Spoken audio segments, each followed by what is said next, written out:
Anyway, welcome to our webinar on elevating team performance with talent optimization. A couple of logistics before we start here. We're going to have a couple of times when we'll do an interactive session with some feedback and ask, for you folks to participate. Just unmute your line when that time comes that you can, make a comment or ask a question. Alternatively, if you do have a question as we're going along, you can put it into the chat feature with Teams and the chat feature, and we'll pick those up at a general Q&A session at the end of today's workshop. So my name is Andrew Nash. I'm a senior consultant with TalentRise. I've spent over 30 years of my career in HR across a variety of industries, mostly in Fortune 500 companies. And during this time, I've come across a lot of different assessment tools, and I've practiced with a lot of assessment tools. And I've got to say that I really like the Predictive Index. I like its power in terms of data, and I like its simplicity in terms of application to whether it's an employee or a candidate. And we're going to run through that today. So you'll get to see it firsthand yourself. I'm also certified in the Predictive Index as well. I'm joined today by Courtney Joy, who's a talent specialist at TalentRise, and also a certified PI partner. Courtney is an expert in PI, having spent the last 5 years as a PI practitioner, interpreting the results and for numerous organizations to help improve team performance through talent optimization. So over the next hour, the two of us will be taking you through the Predictive Index, the practical application of it. We'll also look at diving into your own behavioral assessment. So we're going to start off with macro trends, just generally what's going on in the world of work at the moment.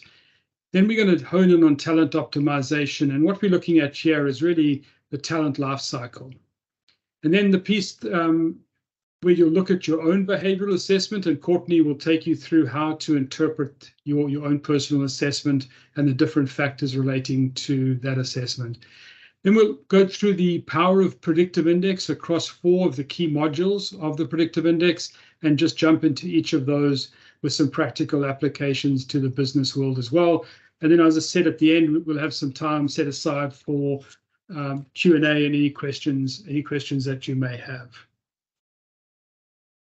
So just a couple of facts here to jump us out the gate with. The first one around, only 36% of executives believe they have the right team in place to execute their business strategy. Pretty concerning when you think that most executives feel they don't have the right team in place. Hiring managers continue to struggle with the hiring process, largely because they don't have the behavioral and cognitive data on the candidates they're interviewing. So they're relying on gut feel, they're relying on, their old way of interviewing to try to use that to assess candidates. And then 1/3 of managers, only 1/3 of them are taking individual work styles into account when interacting with others on their team. And I think that's a large failing in today's workplace, where we have the changing and evolving employee expectations around the employee experience with work-life balance. And if managers are not really at the coalface there and understanding their different employees that work for them and their work styles, that can lead to a lot of disruption in the workplace. And then retention continues to be a problem. Companies still having a high degree of turnover of their employees.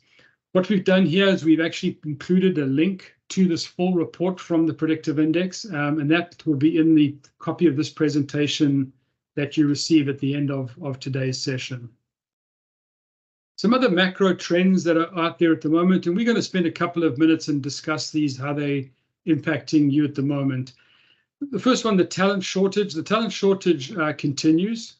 We've gone through a tremendously difficult time of hiring and finding talent, and that continues today, despite the jobs market as we see it, with still a lot of vacancies out there and people moving for jobs pretty willy-nilly these days. The debate around hybrid remote work is ongoing as companies try to figure out what's the best way to balance the sort of 3 alternatives around the performance of work, where it should be done, and trying to keep teams motivated, engaged, especially when there's a mixture of these different dynamics in the workplace. The evolving employee experience, that really is one that has been ever changing since the pandemic and during the pandemic. where people are putting a bigger focus on their work-life balance and balancing their needs of their personal life and the work life, and when those two intersect with each other, how they can bring better balance and parity to their lives from the employee experience point of view. Employee fatigue, 4 in 10 employees say that they're reporting increased burnout. So that one hasn't gone away. We knew it was a problem during the pandemic time when people are on endless video conferences, but it's continuing through today where folks are saying that, that the fatigue and the burnout is continuing, if not getting worse. Social fractures are really about, this is a Gartner term that they've coined. It's about divisions in society, whether they be economic, cultural, technological, and it's causing people and institutions to disengage with one another, right? And engage only in a polarized way, or act in a way that's negative to the common good. So something that's really on the radar screen of companies and really needs to be paid attention to, because that can create a toxic work culture, divisions in the workforce very easily. So you need to really be in tune with any divisions or fractures or polarizations of your teams or employees within the workplace. The ongoing debate about the recession continues, although, lately we've seen less CEOs discuss this in their investor calls. But, again, today I read another article where 77% of HR leaders are predicting some kind of layoff for 2023. So when it comes to layoffs, knowing your people, understanding who they are, having some data around them is really, really key if you have to make some of those tough choices during a layoff. And then inflation, although it's come down, is still sticking with us. And this is putting pressure on wages, primarily with employees wanting to get at least some parity with the inflation rate on wages. And it's also impacting the disposable income and pricing models within companies at the moment. So those are some of the main trends that are out there that we see. There's obviously a lot more. I don't think in my whole HR career have I seen a time when there's more rapid evolution of brand new terminology. Number one, just about every month we get a new term to look at, whether it's quiet quitting, quiet hiring, or whatever. So it's a very turbulent time. And managers, especially in HR departments, are struggling during these times to really focus and prioritize in an area where a lot of it is not data oriented. So the more data we can bring to the equation, the more it's able to assist and help out managers, HR departments, leaders try to navigate through this minefield at the moment. So I'm going to stop there for a moment and just ask, what are you seeing in your work environment at the moment? It can be linked to some of these trends we've discussed. It could be some other trends that you're seeing or issues that you're experiencing. So let's just open it up and feel free to just whatever comes to mind that you're experiencing, just let us know.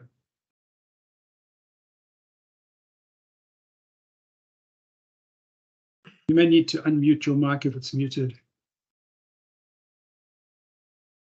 Hey, Andrew. I think one of the biggest things that I'm still dealing with as a recruiter is companies, although during the pandemic, they were pretty good at letting us know whether a position was remote or hybrid or had to be on site. It seems like we've kind of just lost that, and getting them to let us know up front about a job so that we're sourcing for the right kind of candidate that's looking for hybrid or remote or can work on site is helpful, but it's just not there anymore. So we're kind of having to push back on that a lot. And that's, Heather, that's coming from the organization point of view. Yeah, that's really interesting to hear, because and I see a lot more of that now. I think companies are super confused which way to go. Yes. They've created a situation where they're sort of stuck in this problem at the moment, where they've got this, they've agreed to some kind of hybrid or remote work, but they're probably not getting the results that they're wanting. They don't know how to continue it. So they can't just, they're very worried if they call a stop to it. I see there's some high profile figures, latest being Martha Stewart, right, and her point of view on this topic, right? So they're very worried about alienating the current workforce or disenfranchising, people that are candidates. But I think the best thing here is really to sit down and map out the pros and cons here for your organization, the culture that your organization wants to stand for, and because I think a non-committal response here is not only confusing you in your role, but it's confusing the applicants, and it's just going to lead to less and less effective hiring at the end of the day. And it's going to, upset the employees in the workplace already that are also trying to make sure that they've got a continuation of what they believed was the value proposition, whether if they went remote or hybrid. Some folks relocated based on the fact that they thought they could work remote forever with their company. So thanks for the input. Really, really great input there. Gillian, I see you raised your hand.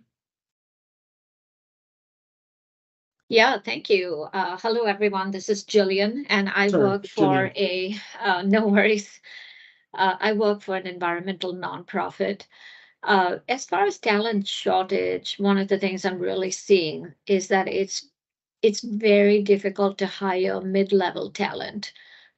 Entry-level talent, freely available, very senior talent, difficult, but not as hard as the mid-level. And so one of the things we're really looking at is maybe that's something we need to build versus buy. So that's as far as talent goes. As far as hybrid remote work, certainly push-pull there between some people who think that we need to be in the office 3 or 4 days a week, and others who feel that the current 2 days we have is too much. I personally think that 2 days in the office is a nice balance. 3 days would be okay, not as nice from my perspective, but I'm always amazed by anyone who thinks, like, I know you just referred to Martha Stewart. I happened to read that article yesterday, and I was utterly amazed to see that somebody could have such a sweeping, definitive prediction about the economy going down the toilet because people aren't showing up for work and aren't answering their phones every minute of every day. So yeah, those are the two things that I'm seeing right now. Yeah, I mean, Gillian, super interesting comments that you've made there. I mean, I think starting on the remote hybrid one, again, the analysis there around about, what is your culture of your company, and what do you want to, what do you want to achieve as a business, and then can you achieve that with 2 days of the work week for people physically being present, and when the times that they're remote, how do you manage in that remote environment? And I think that's key. And there's some great practices out there around how to do that. We've been doing that for a long time with international organizations. The folks in the far-flung regions of the world getting woken up at all hours of the night to match the US time zones and being in that sort of remote world. Sure. It was fine to accept that. The Martha Stewart comment, I don't know, I think the world has moved on so much from that time. It's been a learning curve for myself because I always went into the office 5 days a week. That was my life that I grew up in. But I think you've got to keep up with the times of how things are evolving. Absolutely. The talent shortage, if you're going to build the talent strategy from inside, you're going to love today's session because it's really going to talk about how to identify those folks for future roles as well, not just for the hiring experience from the outside, but internally as well. So hopefully we can answer some of those today. Courtney, you got your hand up. Courtney, you want to say something? I wanted to share a little insight from a PI perspective, and I also do recruiting. So I have the perspective of, talking to candidates and also working with the companies on the PI side. And what I have noticed, especially through COVID, is, if I assess a candidate and I've noticed that they are on the low B, which is reserved, analytical, introspective, those individuals are begging to work from home, as opposed to the high B, high social individuals. They're ready to get back to work. So there's something to be said about that, I think, because we need to accommodate. We need to build environments based on what people need and how they're going to thrive and, just be successful all around. Yep, super. Other comments from anyone on these trends? Anything else that people are experiencing that they'd like to shout out? We should probably move on, Andrew. Okay. Looking at talent optimization, right? It's really the strategic process that we look at from a talent optimization point of view of maximizing the business results and optimizing the performance and experience of the individuals the team in which they work, and then the organization as a whole. Some elements to think about, chat. Everything needs to take place in a business context, especially a talent strategy. Really need to focus in on what is the context in which work is taking place. Data-driven, as I said in the beginning, a lot of organizations operate more by a gut feel because they think this whole environment of people is very subjective, and they lack the data to make really informed decisions. So we're going to talk about that data today and how to access it and let it inform decision-making. The leadership side, really looking at this framework being a model of leadership and how to make decisions. Then some of the counter forces that we experience is the employee and their job, right? So either they're not a good fit for the job, it's not the right kind of job for them, they feel dissatisfied with the job, and obviously that leads to some types of disengagement. So being able to identify folks with a good fit to their job is really key at the front end of this. The interrelationship between the employee and their manager, probably more critical now than ever. The role the manager plays in interfacing with their teams and with each of their individuals and understanding those individuals is paramount to driving success within an organization. And it's the biggest factor of disengagement and turnover within an organization. Most work today takes place on a team basis. So really understanding how teams work together, how to optimize those teams, place the right people on the right projects, make sure your team is diverse and inclusive. Really key that you have a good insight to that team, because if you don't, once again, folks tend to opt out of work and their discretionary effort. And then lastly, culture, how the individual relates to the organization. We've seen that one really move up the curve on importance of individuals and employees identifying with the values and the culture of their organization. So that's the basis of it. With that, obviously, more engaged, more productive people drive greater revenue. Very frightening statistic how few employees are actively engaged in their jobs, and a lot of it's got to do with those factors I just mentioned around disengagement, and it impacts productivity, right? So more engaged teams obviously correlate to higher productivity, driving lower absenteeism, less turnover, and better performance on a revenue basis for organizations. If we look at the talent optimization framework, and this is a model that PI has built, Predictive Index has built here, everything starts with the business strategy, really the aspirations of the organization. And on the other side of the equation is what are the results that you've actually achieved over that time period. So you set out to achieve certain objectives, and then what's the scorecard at the end of a year or end of a period as to how you did against those. In the middle really sits the talent engine or the people engine, right? And this is where the predictive index comes to the fore in the employee life cycle here. The first one is around design. So think about design being creating high performance teams, all right, and how to design those teams, how to design the organizational structures within an organization to match the objectives of the company. The second one, which is really the foundation of the predictive index, is around hiring, making sure that the employees are a good fit not only to the job, but to the team environment they're coming into, as well as the organization as a whole. So really looking at the behavioral assessment to help inform that decision around hiring. And as I said, it can also be used internally within the organization to assess current employees for future roles and if they'll be a good fit to those future roles.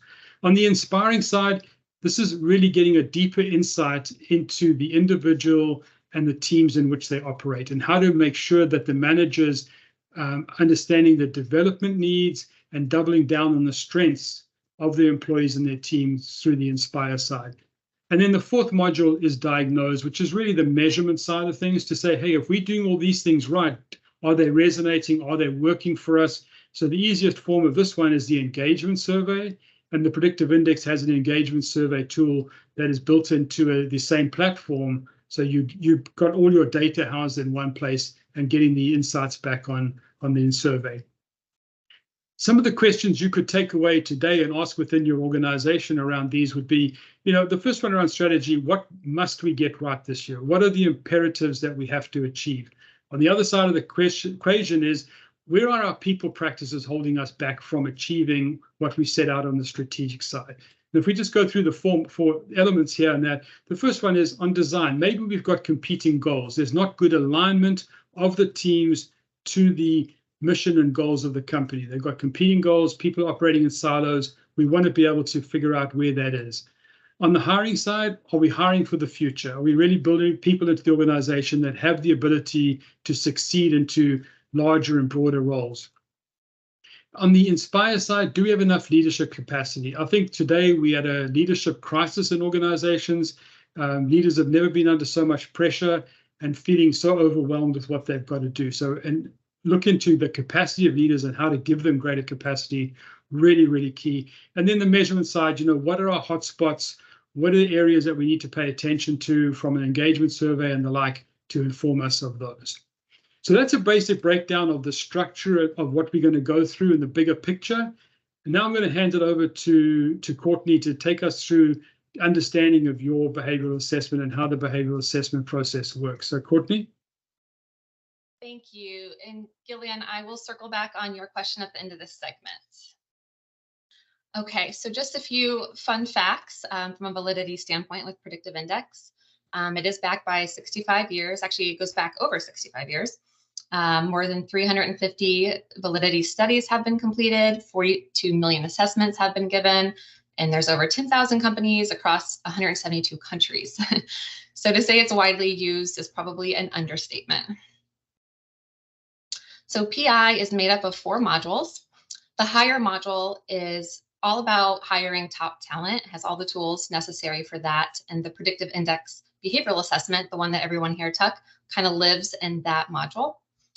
And the hire module is all about, okay, what do we do now that we've made a great hire?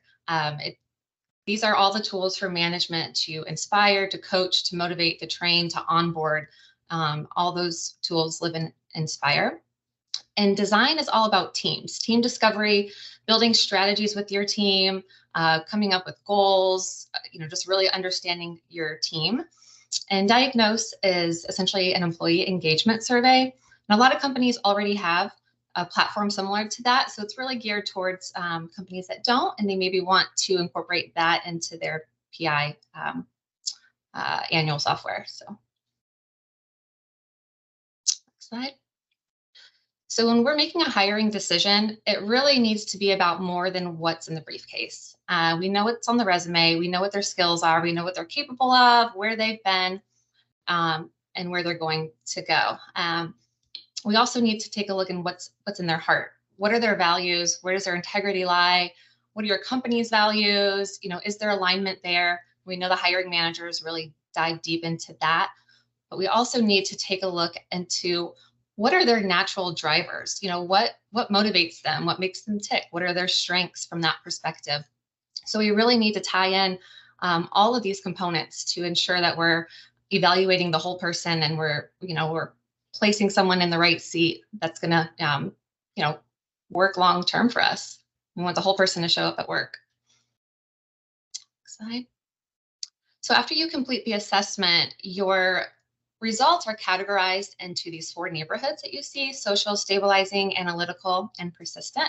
So you can probably identify which neighborhood you're in. We call them neighborhoods because if you think of, let's say the social neighborhood has 6 model homes. Well, these model homes are going to have a lot of similarities, but their interior makeup and design is going to be very different on the inside.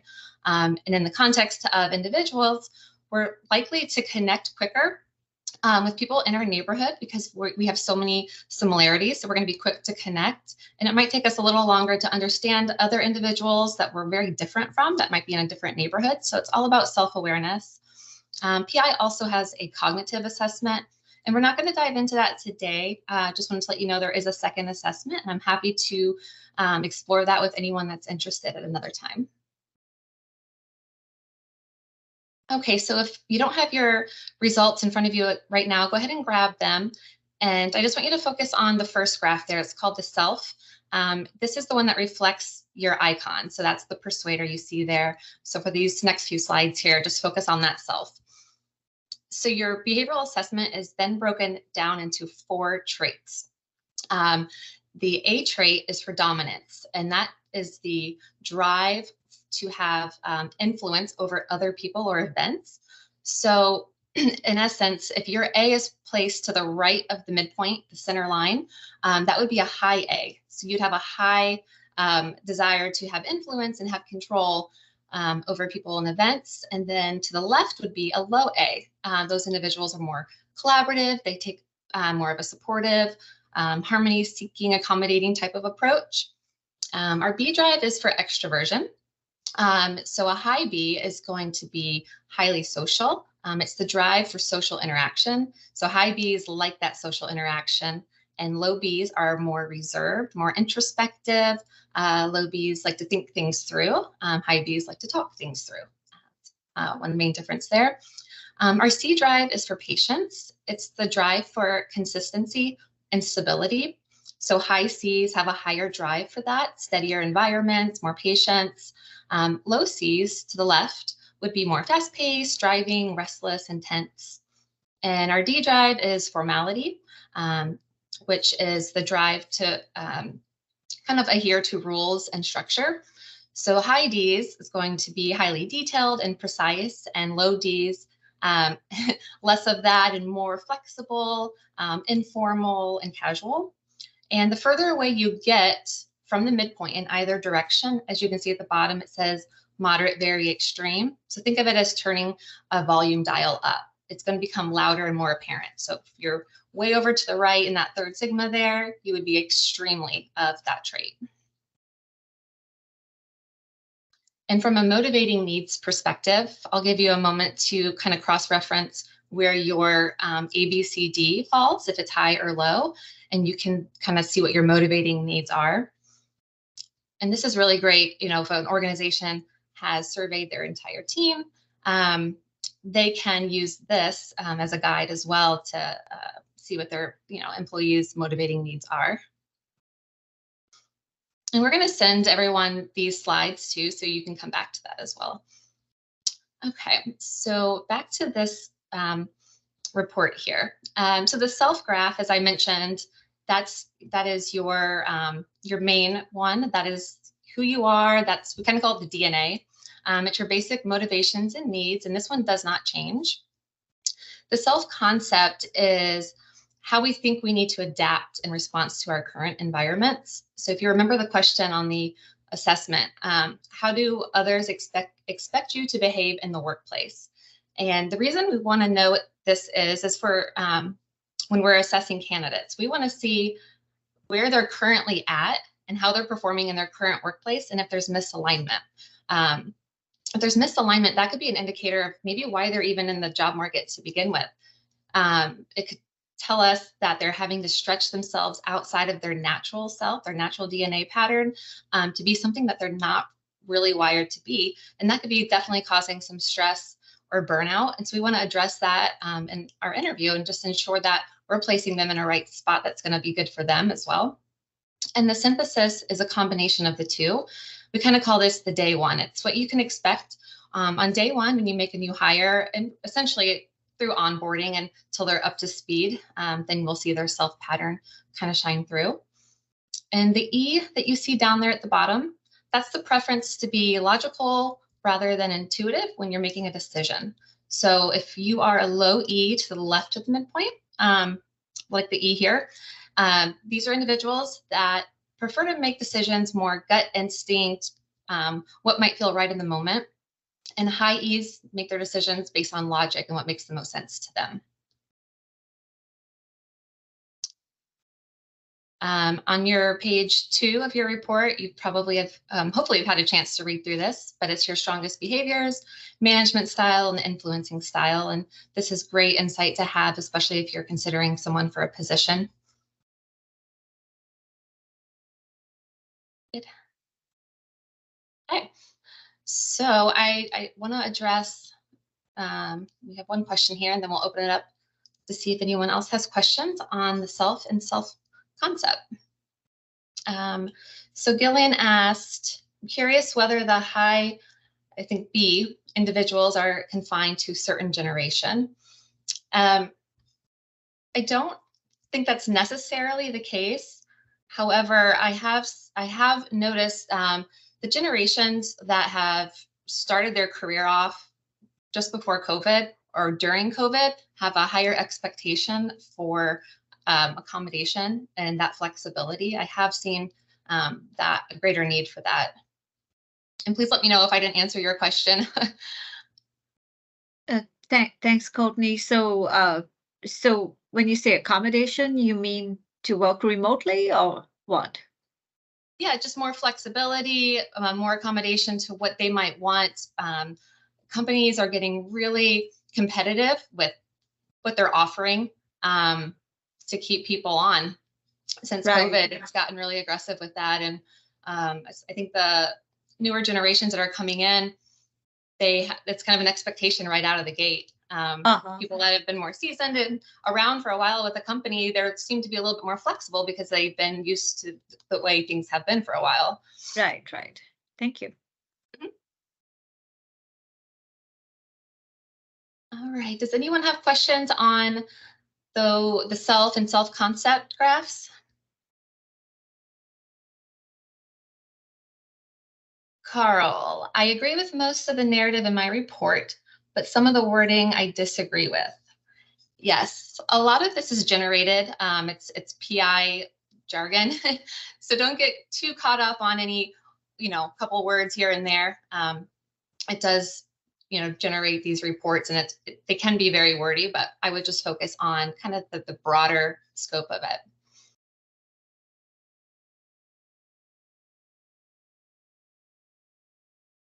Okay.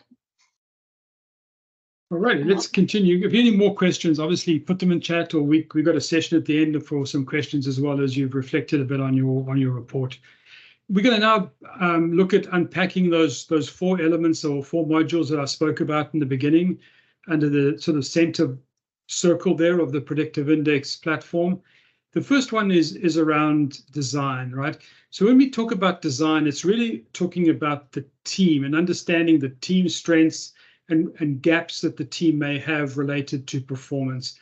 And what the Predictive Index has done is put 4 quadrants out there on the left-hand side around that circle to try to define where teams naturally gravitate towards based off their behavioral assessment. So here what we've done is we've plotted a fictitious team here of folks, taken their assessments, mapped it into these 4 quadrants. And you can see from this particular team, they fall more heavily towards the innovation and agility quadrant, right? So that would be the definition of an exploring team, as you see on the right-hand side there, a team that is more open to risk-taking, more creative, more daring, and imaginative. So that's the type of work those folks want to do within the team environment.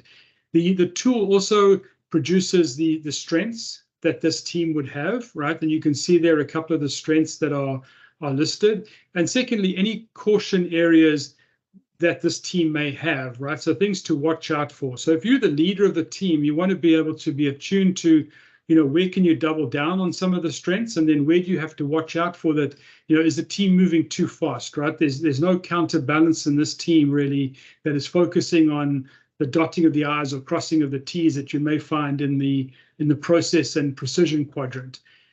Just to look at the other couple of quadrants here, results and discipline is really focused on teams that are out there to win in the marketplace, right? To outperform their competitors, really drive results through a highly disciplined approach.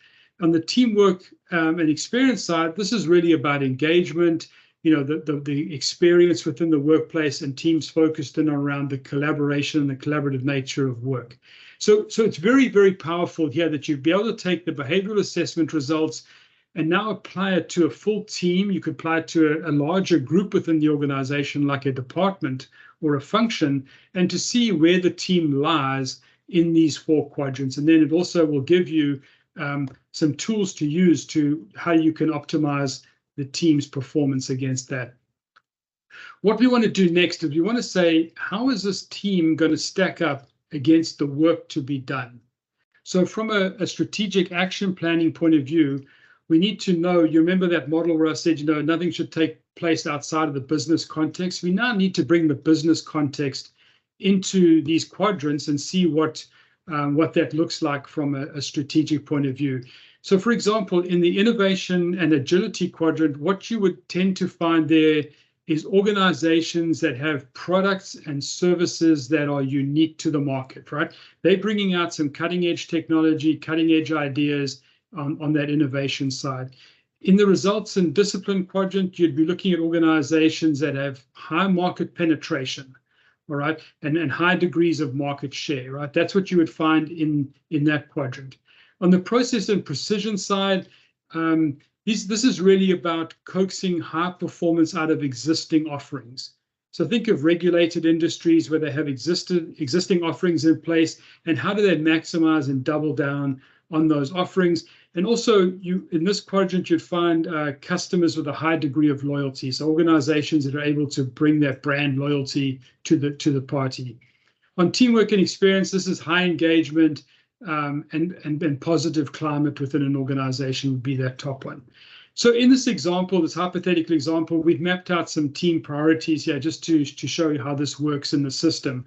So you would go through with your team and define what are some of the key priorities that we're working on. So here we're looking at the sales or marketing team, investing in it to grow further revenue within the organization. The second one would be develop some new pricing options that would appeal to customers. The third one is about how do you increase market share with some data-backed decisions and discipline. And then the fourth one we chose was about fostering and cultivating the organization and a new vision for the company going forward. The software then plots these into those 4 quadrants. In this example, 3 of the 4 priorities fall in that results and discipline quadrant, but you can see the team is not fully oriented towards that quadrant. They're sort of more aligned to that top right quadrant. So that opens up some questions as to what you want to do as the leader of this team. If you've got an opportunity to hire new folks, which quadrant would you hire them into? If you've got the opportunity to have a developmental discussion with some of these folks and you want them to stretch down into that lower right-hand quadrant, you would be able to get that discussion framed up from some of the suggestions and recommendations that the system provides you, or you can double down on a couple of players that are really in that quadrant and leverage them to lead some projects and lead teams. So very powerful in organizing work, bringing people into the team, stretching people within the team, how to assign people to projects based on their natural strengths. And then coming out of that is, once again, what type of strategy is this? This is a producing strategy, and it gives you, what a producing strategy means generically. Seek to acquire new customers and build a strong reputation. And just like before, what are the strengths of the strategy? And then what are some of the caution areas from this team as it relates to the strategy? So again, just super great use of data within decision making. And then as a team, you would sit down and work out some actions. What actions do you want to take to meet those objectives as a team? And here's just 3 simple examples of what this team could align with doing to meet the strategic goals. The other piece that I wanted to talk about was the second module, which was diagnose. Remember, this was the measurement module. And largely here we talk about the employee experience, or what's often been called the employee engagement survey. Again, this module has all the questions lined up for you. It is able to produce the results from the team or from the organization as a whole, and produce a heat map across, in this example here, different departments and the leaders of those departments and where their team is falling across a variety of areas mapped there. So again, super important, super useful addition on here with the diagnose tool. With that, we're going to continue the journey for the next 2 modules, and Courtney's going to take us through the hire and inspire. Thank you. So with PI hire, where it starts, we want to start to create a ideal job fit target. So this is a target range, these 4 squares in orange. So this is something that we can decide upfront before we start interviewing even what we think is going to be the most successful profile type for this position. Now there's 3 different ways to create a target. We can use a system generated target. And the one you see here was system generated. It is a chief operating officer. So PI is telling us the most common profile type for that is the strategist. We can also ask our stakeholders for their input, which it's highly recommended to ensure that everyone's on the same page. It's a quick little assessment that they can take, and we can calibrate their results against the system generated target, and we can tweak it and adjust it as needed. Or we can set the target manually. Next slide. So this is an example of what it would look like after the candidate takes the assessment. So this is still that strategist target in the background here. And we've got 5 candidates below. They're ranked out of 10, 10 being the highest. So you can see that strategist in green, that is a candidate, and you can see their overlay against the target. That is a perfect alignment. Next is the controller, which scored a 90%, and the specialist scored a 70%. All 3 of those profiles are in the technical neighborhood, as is the strategist. So that makes sense that those would rank higher than the other 2. The artisan is at 20%. The operator is at 30%. Next slide. Here's another example. This one is a director of sales. The most common profile for that is the maverick. You can see here candidate number 1 is a maverick. That is the maverick pattern. Their B, the social trait, is just outside of the target, but it's right on the midpoint. And anytime you're on the midpoint or right next to it, it's considered situational, meaning very flexible. They could dial it up or dial it back as needed. So this is still a 10 out of 10 match. So perfect match there. Candidate number 2, you can see right out of the gate here, there is some misalignment. The A and the C are on the opposite side of the target range. So this candidate's going to have to stretch themselves outside of their natural comfort zone a little bit. I wouldn't say it's significantly misaligned, but there's something to definitely be mindful of and ask extra questions around and to consider. And the PI interview guide will help you with just that. This guide will create questions based on the misalignment. It'll also give you their strengths and caution areas. The first one here, tell me about an experience when you're required to solve a problem by working closely with others. So this question is pulled from that B, social, is misaligned from the target. So as you can see here, these questions are reflecting the misalignment from the candidate. PI Inspire. So this is another module here. All the management tools. The coaching guide on the left is a great tool for managers, especially managers that don't love the weekly coaching sessions. This will help them generate questions or have ideas. They can just jump right into their sessions. And it's also based on their employees' profile against the ideal target for that position. And the relationship guide, you can plug in 2 people's profiles from anywhere in the organization and develop relationship strengths, cautions, and tips. This is great for team building, onboarding, continued coaching, and development as well. The manager development chart, this is all about self-awareness. So it's a breakdown of all 4 of your traits. So you can see here, this one is just showing us the A trait, strengths, caution, and self-coaching tips. And the strategy guide, this is a very popular tool.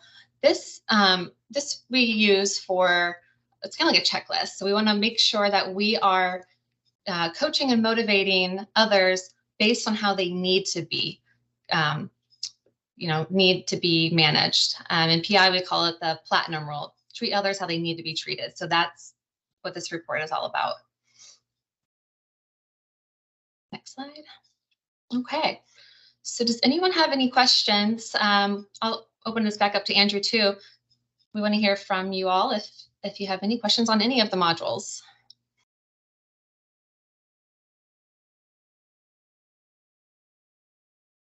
Certainly a lot to digest there, but while you're thinking about questions as well, we're going to put a link to a survey, if you wouldn't mind just giving us some feedback into the chat. So if you wanted to take that now, you could just click on the chat. We'll also send the survey link at the end with a copy of this presentation to each of you as well. But anything on your mind, anything you've heard today that you like, you disagree with, or you feel that could be very beneficial in your workplace?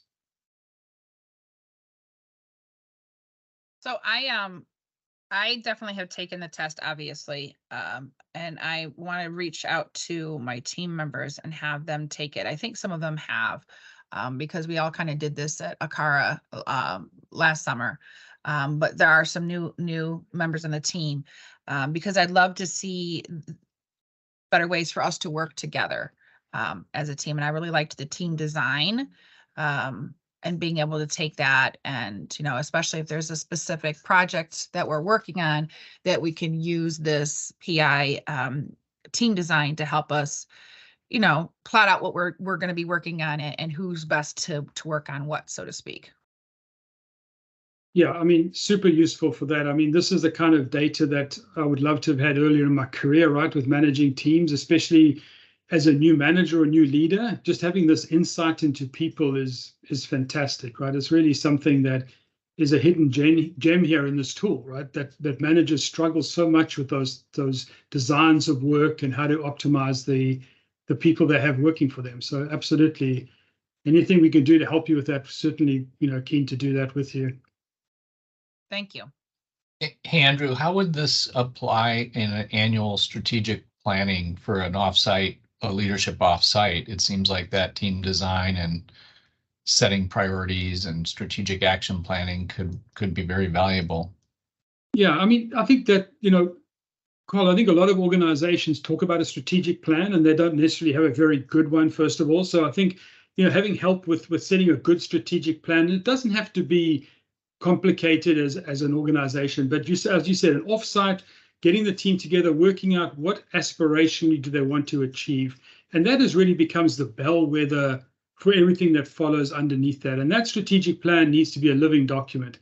A lot of companies do it. They do it for a set of stakeholders and they stick it on a shelf somewhere. But we use that strategic plan to inform the talent design side of things. So in terms of team design, how well is that team aligned to those strategic objectives that you've set out? And as I said, these don't need to be company-wide ones. You could take, like Heather could take her department and say, here are the 4 or 5 things we need to achieve as a team this year.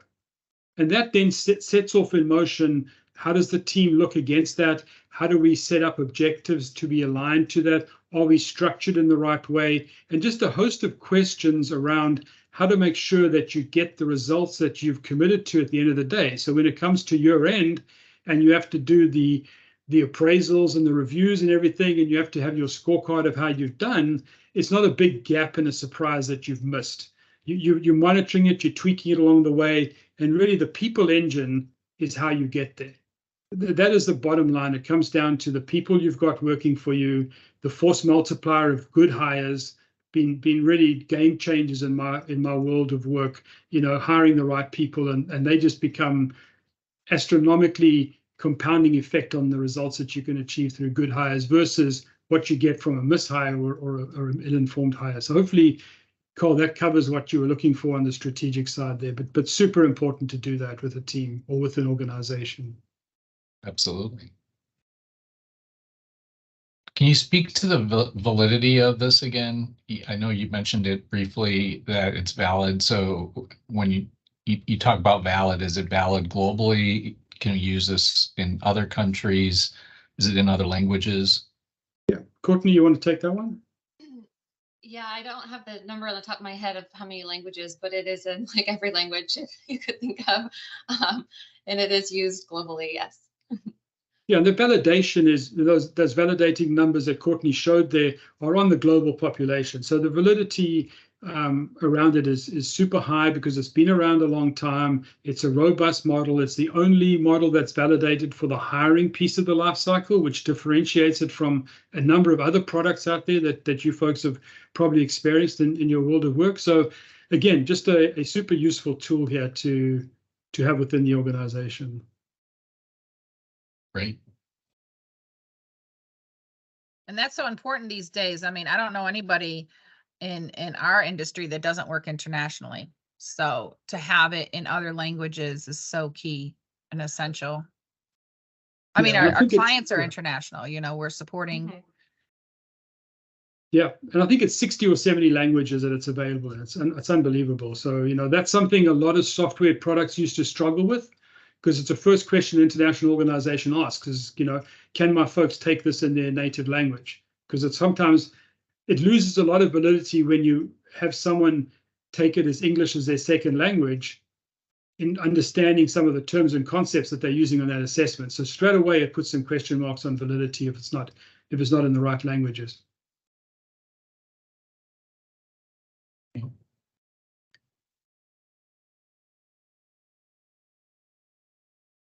All right.